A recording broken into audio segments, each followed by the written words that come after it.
Amen? Let's give God a big black hand. We want to raise some money. Come on. At 4 p.m., we need your help. He wants us off TV. You see Madison, you see Evelyn. They follow us all over the city. They put everything on TV. It's waking people up. When they take the camera in and the camera see us talking to Hassan and telling Hassan, you straighten up or we're going to put you out, that is dangerous, amen? Because somebody else might get inspired to stand up, amen?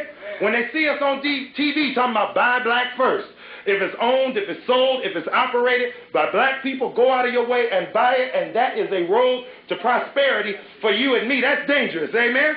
When they see us on TV calling Dennis Archer the hoe that he is, and calling Gil Hill the political prostitute that he is, that is dangerous, amen? Now, it was that statement on TV that led them since then to trying to censor us. But I'm here to tell you, you can't shut my mouth. Amen?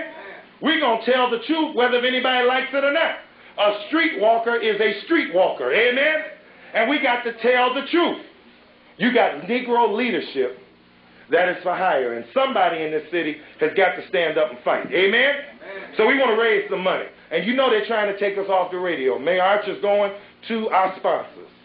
And we're losing sponsors. We lost about 7. None of our sponsors is paying the full price. I'll be perfectly honest. Because if we're in the wrong business for money, amen, we're trying to free our people. So we're trying to work with the black businesses because we understand that, as Dr. Claude says, we have a non-stop boycott going on black businesses. Amen? We pass by the black business and we go to the white business. Amen? So Arabs, anybody other than black. So we try to work with them. But we need your help to stay on radio, to stay independent, and to continue to operate. Let's give God a big black hand. Also, I want to remind you, I'm going to pass this around for those that are interested in going to the only African-American-owned casino on the planet. Casinos in Africa aren't owned by Africans. The Gary, Indiana, Don Barton Casino, if you must gamble, this is where you should go. And I'm going to tell you, for $105, you're going to eat $500 anyway, and Mr. Barton going to give you $30. He's going to give you $30 to gamble with. Amen? Somebody give Don Barton a hand. Give yourself another hand. Thank you. And that simple act that you just did, and we got raffle tickets for the casino trip. Tickets are $1. You can win and can go for free. In that simple gesture you just did, pulling money out of your pocket, you disproved all the lies. We disproved them, William. Black people ain't going to stick together. Black people ain't nothing but niggas. Niggas ain't going to stick together. You disproved that. You're not niggas. You love one another, and you are going to stick together. Somebody give God a hand. Without any further delay, and Sister Nana has a beautiful raffle going. This will be the prize today. The raffle is in support to help your brother to stay on radio. Dennis, we made an attempt to take Dennis Archer out. Out of the 123,000 signatures, the Community Coalition, New Marcus Garvey Movement got the majority. We made an attempt to take Dennis Archer out of office. And Dennis Archer's now trying to take us off TV and radio at the same time, and we need your help. Amen? Without any further delay, I want to bring up a bad brother, a strong brother, a sincere brother, a J.D. Hill type brother, a brother who's serious enough to be serious, an entrepreneurial brother, a brother who can tell you what happened, a brother who can tell you what went wrong, a brother who can tell you how you got on the wrong road, a brother who can tell you how to straighten up, a brother who can tell you how to get on the right road, a brother who can destroy the Sambo-S mindset that's inside of our people all over the planet. My friend, your friend, the doctor of today, the one and only, stand up and give him a big black hand, the one and only master teacher, Dr. Claude Anderson. Give him a big black hand.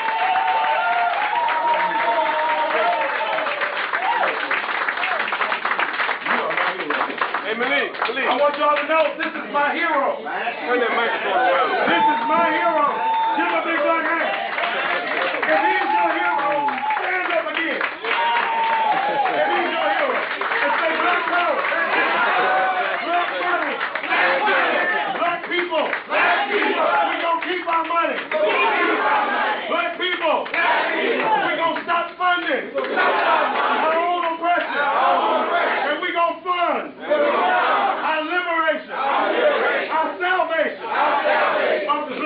Give him another big black hand.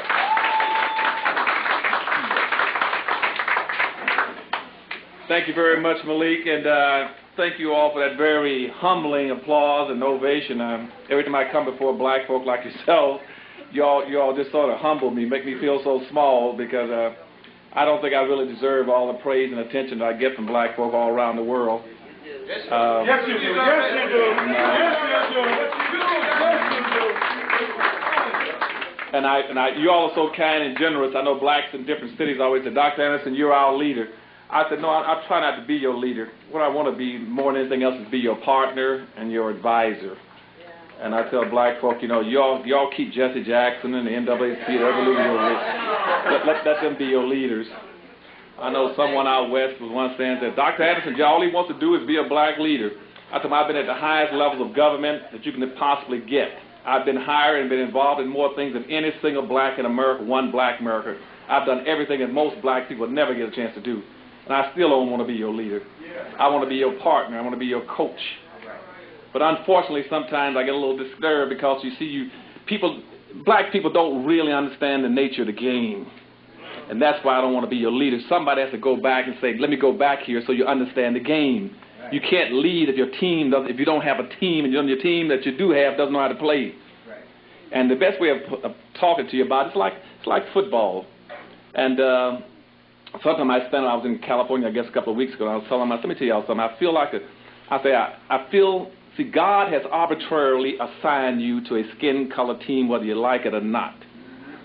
And on a team, when the team loses, everybody on that team is going to lose, irrespective of what job you hold, how much education you have, how much money you have.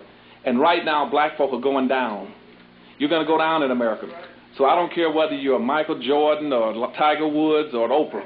You're going down with them. And that's because we do not have a team.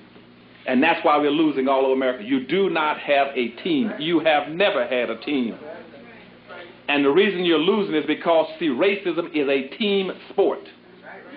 You cannot play the game. You cannot compete against racism unless you have a team. We are the only people that I know of, and I'm a very strong student of anthropology, and I have never seen black folk organized as a team any place on earth. You're trying to play against something that you're not prepared to deal with. You try to do it on an individual basis. And why do you try to do it on an individual basis? Because that's why whites want you to do it. That's why they love to talk about individualism.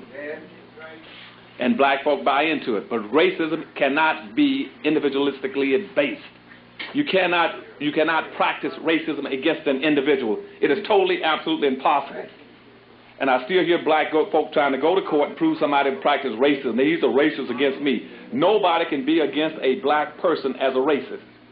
Racism is a group phenomenon. It is competition between groups of people. And you can't win right now because you don't have a team.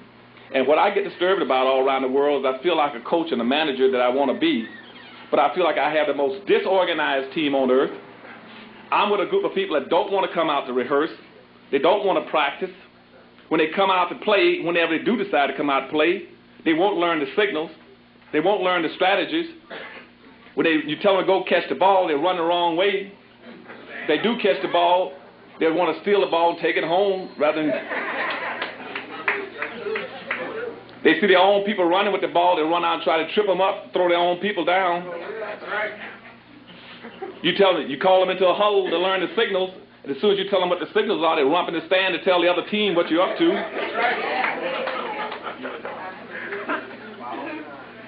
And then the worst thing of all, when they do come down the field, if you ever get them, if you can beg them to get them out on the field to play, then they don't want to wear the damn uniform. They want to change the uniform. The guy's supposed to have a black uniform. They want to be white, want to wear green, polka dot. They want to be a rainbow, anything. And so we got the most disorganized team on earth. We're playing in a game called racism, and we can't play because we don't have a team. One of the things I love and respect so much about Malik, and I tell Malik all the time, he's about one of the last black brick throwers we got in America. He's about the last.